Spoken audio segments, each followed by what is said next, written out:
What's up, and welcome to another episode of DevTalks with your host Travian, and we're back with another one. And if you can't tell already, I already have way more energy, and I'm way more excited, and my voice is a lot clearer than it was last week. I was sick last week, and this week I just feel so much better, and it came at the right time because this is a good one.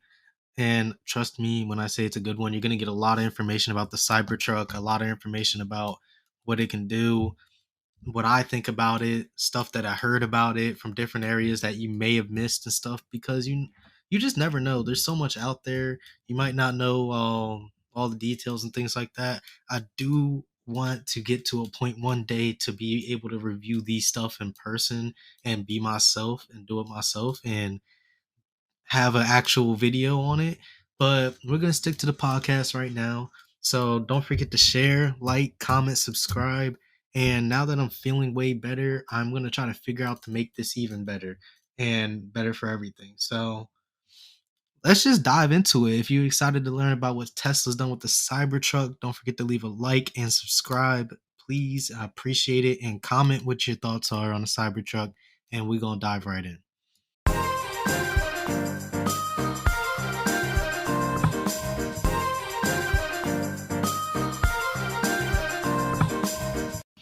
All right. So there's a lot of information to really crack down on. Let's say, um, one thing that I want to say first off is what I thought my first impressions were before I even learned a lot of this, before I seen a lot of this information up close, and well, not typically up close because I haven't seen it in person, but from what I've been able to see from researching and doing stuff like that. And if you want to learn so much more, just check out Marquise Brownlee's video.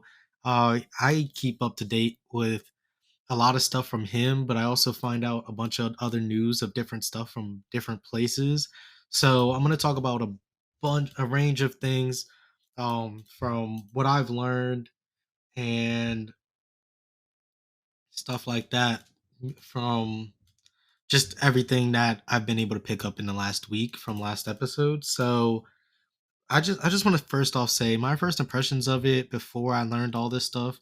It's that it's one, it's too big. I always hated driving around on trucks and them just taking up too much space on the road. I don't know if anybody else has that like opinion, but I just really don't like it. And I felt like that was the case with the Cybertruck at first, and it just didn't seem like it fit right. And a whole bunch of other reasons, like it just didn't look appealing to me. Still, the exterior doesn't look too appealing to me, but I'm gonna get into something later in the episode where I talk about something that I've seen done to a Cybertruck and it made it look a little bit better to me. So we'll see. But yeah, so the trucks are now coming off the production line and they're starting to be delivered. I guess depending on when you pre-ordered and when you placed your order and things, you will get different dates of what kind of Cybertruck you're getting and stuff from that um extension. There's three different versions of it that are going on. Only two of them are going out for delivery currently right now, and then one is still to be determined for a lot of information around it. So the three versions of the Cybertrucks that are currently coming out are the triple motor, which they call the Beast, the dual motor, and the single motor. So just to like get into the specs real quick of these three versions, I kind of want to talk about the specs of the Cybertruck so you guys can get that out the way, and then we'll go beyond that later in another time. So the first thing first is the triple motor. It has two motors in the rear and then it has one in the front. It can go 0 to 60 in 2.7 seconds. Takes about 11 seconds to go a quarter mile, and it has 845 horsepower, has a top speed of 130, and in America, that's miles per hour. It's $100,000 and it has about 300 miles of range on a full charge. That's that'll be about the range for a full charge of it. The dual motor is going to have, so that's just what the two is going to have, around 607 horsepower. It's going to be around $80,000 with the top mile range of 340. And a single motor, which isn't out yet, is just has the motor in the rear. It's 0 to 60 is going to be about 6.5 seconds. It's going to be around $61,000 and have a range of 250 miles. But yeah, it's not on early release yet. I believe it's still a work in progress and things. One of the things that's really worrisome is the mile range. The single motor one. It's just the range is bad, and this is gonna lead. I have a segment at the end where I'm gonna talk about what Elon promised versus what's actually being delivered, and the range and the price is going to be the main topic on that because that's really what's not being delivered accurately, what based on what's promised and what was supposed to be expected. So we're gonna go off of that and things and just continue. So also, the towing capacity for this is going to be about 11,000 pounds for the towing capacity. The bed capacity is going to be about 2,500 pounds that can fit into the bed. And one of the things that I instantly liked is because they made the truck 5% smaller in dimensions based off that first reveal. It was funny because that first review, I remember when Eli tried to say the windows are impenetrable or they're going to be hard to break, and he shattered the window and things. That was really funny to see, but it just looked very blocky and it looked like it took up a lot of space in a room, and it not so much really. How do I say it? How do I say? It's easier and more comparable to actual pickup trucks now. I seen a lot of people were comparing it to the Ford F-150 Lightnings and the size about that, and going about how they're going to compare size, range, and all of the other fun facts like the top speeds and all of that. How does the Tesla Cybertruck compare to other pickup trucks and things? So they I wouldn't say now based on what Tesla has done, they've made it very comparable to fit the needs of other pickup trucks and things. So that is a plus. That is that is definitely a plus for how the whole sizing and functionality goes. Sizing and all the functionality goes for the whole fun stuff. So yeah, that was the major, just losing train of thoughts and stuff. But that was just the major issue that I really had about the Cybertruck is how much space is it going to take on the road. How is it going to be compared to other pickup trucks? Because Elon really likes doing this let me be different thing, and we're going to get into some stuff that he did that is actually different. So like for one, you can remove the side mirrors. The cars to be able to come out the factory need to have side mirrors on it, but they're removable. You can have it has sensors on the doors, and it also has a camera. If you don't know Teslas, when I drove one in Florida, every time you put on your blinker, it puts on a camera where you can see it in the middle of your dash, in the screen, the blind spot before you turn over there, instead of looking at the rearview mirror. So it kind of gives it its own rearview mirror kind of feature and style. Then so they are removable. Those side mirrors are removable, and there's also some like things on the tires with the rims. That's plastic thing that can come off. I saw for whatever reason. I don't really fully understand the whole purposing and stuff like that. I believe it's you could take they keep that on there for a certain style, And then like if you're off-roading or doing things like that, then you can take it off and expose the actual rim for whatever reason that would be. But what else did he do? The Another thing that is going to be different. So the stainless steel and how thick it is and all of that is going. I don't prefer the stainless steel look. Like, yeah, I get what you're trying to do. You have that color and you're trying to have that look to be more futuristic and go and move into the future. But working with it apparently makes it hard for every truck to come out perfectly, especially with the panel gaps. So the panel gaps may not line up accordingly and stuff yet, but so like that's something that can't be guaranteed, I guess, which is another thing that's could be worrisome because if I wanted, especially with all the sharp corners and all the panels, because if you look at the Tesla Cybertruck, it's very like pointy. It's very triangular and like it can end up having a lot of sharp things to it, ends to it. So just finding a way, I believe if they can find a way for all of the panels to exactly mesh up properly and not have too crazy gaps, I believe it would make it a lot safer for like being around your car and things of card and to that. More to go on though, the Tanu cover. I'm not a big truck person, so trying to like that's something new for me. I've never had a pickup truck and things. I just know a little bit of certain stuff about pickup trucks. But the cover is motorized and you can stand on top of the cover. If well, it supports up to 300 pounds. So not everyone can stand on it or probably jump on it, but you can like actually if you're under 300 and stuff, you should be able to just get on top of the cover and just stand on it. And it's just a fun fact thing. That's how much it's able to support and hold up to. And then, but it does block the rear window. So going onto the rear window, there's actually a camera in the back so that you can see what's behind you.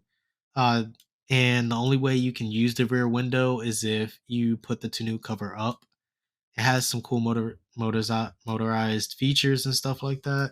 But if you put the cover all the way back and take the cover off the top, then you can see out the back window. But with the cover down, the window's useless.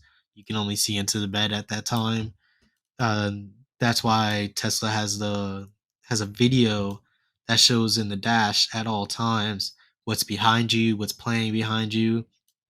And what I say, if you have all your mirrors off, because what Tesla's trying to do is say one of your cameras aren't working, you are royally like messed up and fucked probably. So oops, I said a bad word, but still like that you have to like get that fixed ASAP because then you would have like no coverage. Like if that back camera goes out, hey, like you can't see anything. You have a solution. You can put the thing up and yeah, like you can always say you have a solution, but you're missing a lot of functionality of how the car is supposed to be because you can put the side mirrors back on and then you have the ability to look at that if your camera's not working or maybe your sensor's not working. So you can do stuff to be able to use the car and the functionality the way like a normal car, just in case. Like they do have a lot of things in there for just in case this doesn't work. Like, what are we gonna do? Like if the power goes out in the car, is there a way to get out? Yeah, there's a latch inside of the door to be able to open the door back up instead of just pushing the buttons. And that's the thing that I definitely want to get to, but we're gonna get to that in just a little bit. Um, just to finish with the back of the truck and the whole bed and everything. The tailgate's not motorized, so that sucks. Um, you have to do that stuff manually and whatnot. The bed is about 66 inches. It's actually 6 feet, but it has some lips in certain areas, which cuts it down to 66, so it does match the Ford F-150 Lightning's bed.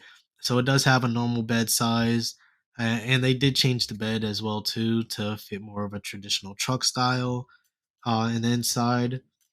instead of just having straight stainless steel. Um, what else is there? What else is there? What else is there? There's power in the trunk, so they also have outlets and things like that. It's cool that you can probably even be able to charge other vehicles with your Cybertruck.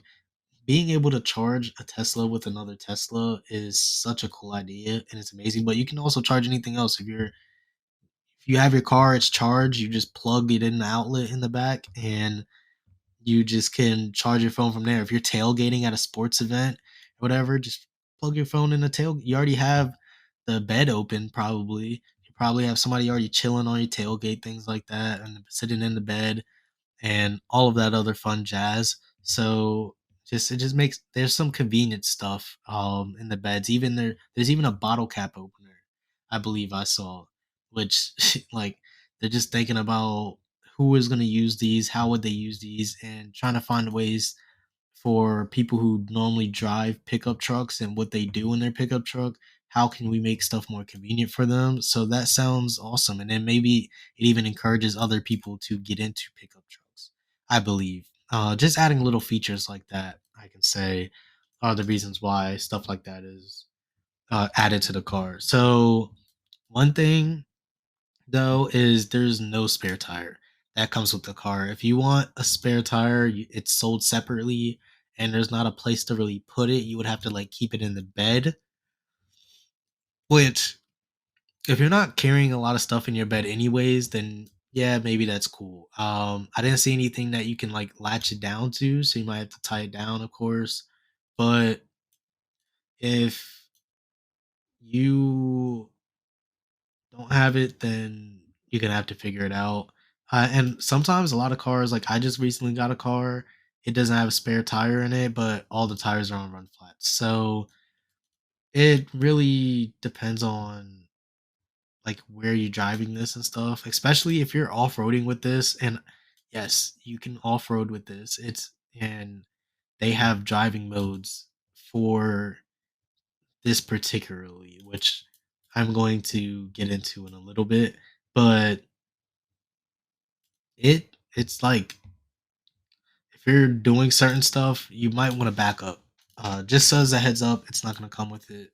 And Tesla seems to be selling some stuff separately and additionally. I feel like a lot of car companies probably do this and things. So they are doing it too, like especially with their mileage extender, which I'll talk about in a minute, and like obviously with the spare tire. And I'm sure there's a bunch of other stuff that can be added to this list as well. Of hey, how am I going to upgrade my truck? How do I want it to be? And things like that. So one of my biggest worries, especially being around the Northeast, it snows a lot. If you're in a place with a lot of snow and ice where stuff is going to freeze over, you might be worried about button using buttons to open the door where you actually have to push a button and then it would pop the door up. So I you can see how if you you can see how if it's frozen, is it strong enough to break the ice fully through? How much do you have to break the ice to be able to get into your door and stuff? Because there's no handles at all on the truck. There's no handles at all. The only way to open it from the outside is by pushing the button. And how are you going to be able to push the button and things of that accord? So yeah, that's scary. And it's a fingerprint machine because when you hold the door, you're gonna probably see a lot of people with fingerprints on it. One because it's stainless steel and it has that like nice gray color to it that's really gonna be able to show fingerprints. But there's no handle. There's no place to really put your hands. So I can only assume that people who own this truck are going to be placing their hands in a lot of different areas where they're gonna have to try to keep their car clean around the door edges so that it looks a lot nicer and cleaner, or it's just gonna have fingerprints everywhere throughout it. Which I don't really know how too much how I would feel about that, but to each your own. So most of the controls are all buttons now. I believe a few weeks or months ago, I had talked about Tesla updating their blinker system in their new Model Y or Model 3. I talked about one of their cars. I think it was the Model 3. Um, because I recently drove one and I saw that they're updating it and updating the blinkers to be controlled with buttons. So the button system is actually in the Cybertruck. So you would only no longer hitting the thing on the end with your pinky or whatever and reaching for it. It's just on the steering wheel and you press the button that you need for the blinker. So that's how that works. And then y- you can also, like as I was saying, for off-roading, you can change the ride height. So you have a standard entry level um that it's already going to be set on, but then you can change the ride height from the car that extend it can go up and go down, and you can really change like how high up you're driving, and if you're off-roading a lot, maybe you put it up more or whatever, however that works. Never owned a pickup truck, never off-roaded really, so never had to worry about these problems. Maybe if I did have one, maybe I would worry about these problems, or if I was planning on do it. Let me know how important that is to people who if you off road, let me know how important that is for you because I feel like that can really be a potential game changer. Being able to always be able to have control over your suspension and how high you're riding and driving the car and being able to get in and out and stuff. I don't really know how that goes for other pickup trucks. So if other pickup trucks don't do that, then this is actually a game changer of being able to change the ride height, which is very important in my eyes if that's the case. You can edit all the driving modes like the acceleration and things. So the three motor one version that they call the Beast, that will have an acceleration mode called Beast, and I guess it's called Beast mode or whatever, because of how fast it could potentially be and things. So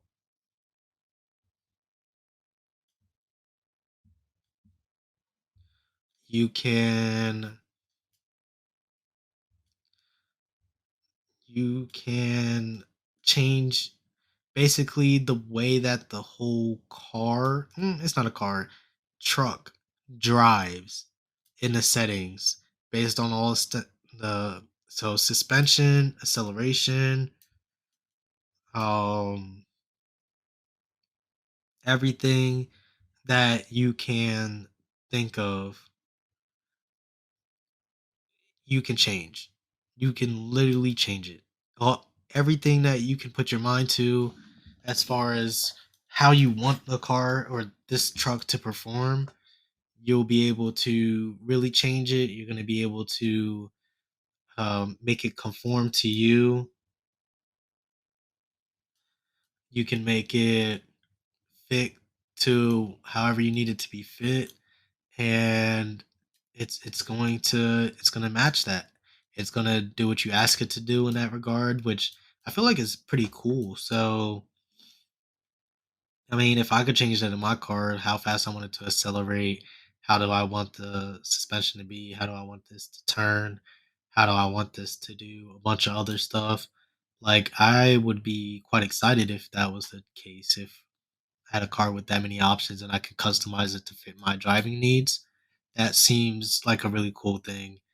That's something that I would want to try out, that possibility, and go on from there as well too. So what else is next? What else is next? So as you can see, there's just a lot to talk about. This is like a whole new vehicle. I'm sure some of it has some of the same things that Tesla has, but like their other cars have. But like you just it just has a lot of new stuff because this is something that was new. It was showcased how many years ago? Some people were like really wondering like how long is it gonna take for me to get my truck? I'm worrying about some of the people who pre-ordered their trucks. Now that the price is going up, how is that going to work? But conversation for another day. I would need to see actual people driving it and a bigger um what do you call testing size. Well, I want to call it testing size because I'm not really testing these people. I would need to see a larger group of people driving these cars, and people who pre-ordered them and getting their thoughts on spending the money for their case, and to be able to make these assumptions properly, because they're just assumptions. I can't fully know what it is that's going on. There's also, but yeah, but the interior is very roomy. From what I've seen, it you can make a lot of room in the inside. There's a lot of storage and places to put things inside the truck, so that's all great and wonderful. Especially if you're driving a truck, having that room is very important. And especially the style on the inside gotten a lot better than what it was initially showed. So it does look quite good on the inside as well too. Their turning is a lot sharper though. The steering wheel, you don't turn it all the way. It doesn't even go 180 degrees. So turning is way sharper in this truck than it would be in normal vehicles, and how that will go. So beware of that because you have to get used to it. And then the last thing is about the range extender battery that you can add to the car. So it is going to take up space in the bed. If you do add this extra battery, it's going to be around $16,000, which seems pretty hefty, but you're going to get an additional 120 miles out of it. And that's probably the mileage that would have been more tolerable, I would say, because I'm gonna jump down to what was promised versus delivered first. Is apparently they were promised people who really were into this car and stuff and wanted the car. And during a showcase, Elon and all of them apparently promised about 500 plus as a range. And then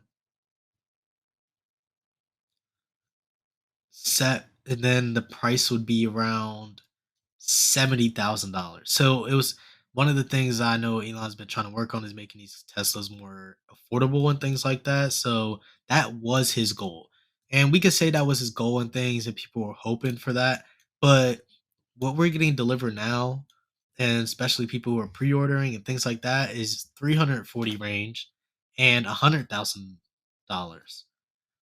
And that's mix matched actually, because remember the beast mode, that's only going to give you 300 range, and that's $100,000. And then the other one that's $80,000 gives you the most range, the dual one for um about $80,000, and that gives you the 340. So those stats are a little mixed matched, but even if you look at the 340, you have to pay $16,000, which if $80,000, you're at $96,000 now. You're pretty much at $100,000. If you got the range extender for an extra 120 miles added to your range, which that's going to add it to about 460. So you're still at that 100K with the range extender, and you're still not at 500, but you're very close. You are definitely very close. It could always be better, but I mean, it promised versus delivered. These trucks are going to get updated a lot. I can guarantee that. Teslas are. I'm telling you, if anything, right now where they're at, they are going to get updated a ton. And one thing that I want to see is a comparison between the Rivian trucks and these Tesla pickup Cybertrucks, because that is amazing. And just real quick, before I have to go and things, two things real quick. One, there's not a Tesla symbol on the car or word. It says Cybertruck on the car, or it gives a little Cybertruck symbol in there. There's nothing that says about Tesla, which is very interesting because you're not branding the car the way that it's actually branded and stuff. What brand it actually goes to, it's kind of branded as its own entity. So that's very interesting. And then lastly, there's a few fun facts as well too. But I saw the truck wrapped in black and white, different like solid black and solid white. And I'm telling you, it made the truck look so much more beautiful. That metallic color just wasn't sitting there. It looked a lot cleaner. It looked a lot more futuristic and things like that. So maybe if you have a Cybertruck, consider getting it wrapped and seeing how that looks, because especially in one of those clean, solid colors, I'm telling you, it will make it pop the way that it needs to pop. I've seen pictures of it on Twitter. Amazing. And I had to bring that up.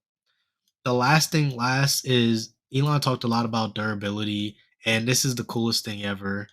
And that's about the Elon brought up how in movies where people try to show, oh, hiding behind car doors and blocking bullets with car doors and things, but that's not really possible with a lot of vehicles that we have nowadays.